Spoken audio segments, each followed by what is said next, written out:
আমাদের সমাজে এখন অবধি নারীর প্রতি বিদ্বেষ রন্ধ্রে রন্ধ্রে প্রথিত আছে। সুতরাং সেটাকে ভাঙতে হলে আমাদেরকে ভিন্নভাবে চিন্তা করতে হবে, এই গতানুগতিক চিন্তার বাইরে যেতে হবে। সেই জন্য আমরা বলছি এই 2025 সালে আমরা যদি গতানুগতিক প্রস্তাবের বাইরে যেতে না পারি, এই ঐতিহাসিক সুযোগটা কাজে লাগাতে না পারি একটা আন্দোলন উত্তর সময়, তাহলে আর বোধহয় পারবো না। সুতরাং আমরা গতানুগতিক প্রস্তাবের বাইরে একটা র্যাডিক্যাল রিফর্ম প্রপোজাল করছি, যেটা অনেকেই মনে করছে অবাস্তব, হতে পারে অবাস্তব, কিন্তু আমরা প্রস্তাব করলে এটা আলোচিত হবে, টেবিলে আসবে, এই সম্ভাবনাটা মানুষের সামনে উঠে আসবে। কিন্তু আমরা দুঃখের সাথে লক্ষ্য করেছি যে আমরা এই প্রস্তাব কনসেনসাস কমিশনকে পাঠিয়েছি, কিন্তু ওনারা এটাকে ওনাদের প্রতিবেদনের মধ্যেই রাখেনি।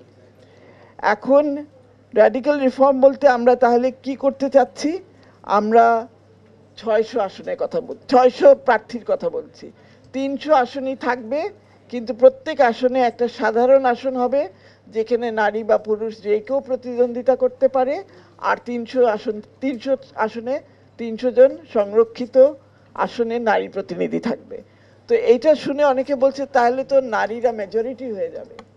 তো আমরা 52 বছর পুরুষ আধিক্য এবং পুরুষ আধিপত্যের মধ্যে বাস করেছি, হলে হোক, নারীরা দেখাবে, বেটার গভর্নেন্স দেখাবে, আমি নিশ্চিত সেটা সম্পর্কে।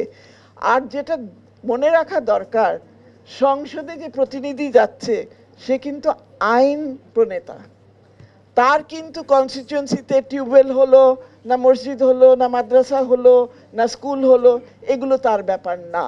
সুতরাং তার পিছনে আমাকে বলা হলো যে খরচ বেড়ে যাবে, তাকে এত ব্লক গ্রান্ট দেওয়ার দরকার নেই, তার কাজ কিন্তু ঢাকায় সংসদ ভবনে।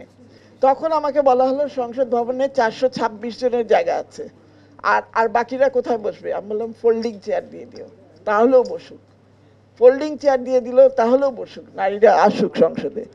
এবং আমরা বলছি যে ঘূর্ণায়মান পদ্ধতি যেটা প্রস্তাব করা হচ্ছে নির্বাচন সংস্কার কমিশনের পক্ষ থেকে, এটা একটা রিডিকুলাস প্রপোজাল। কোন মানুষটা চাইবে তার রাজনৈতিক ক্যারিয়ারকে 2 টার্মের জন্য বাদ দিয়ে দিতে?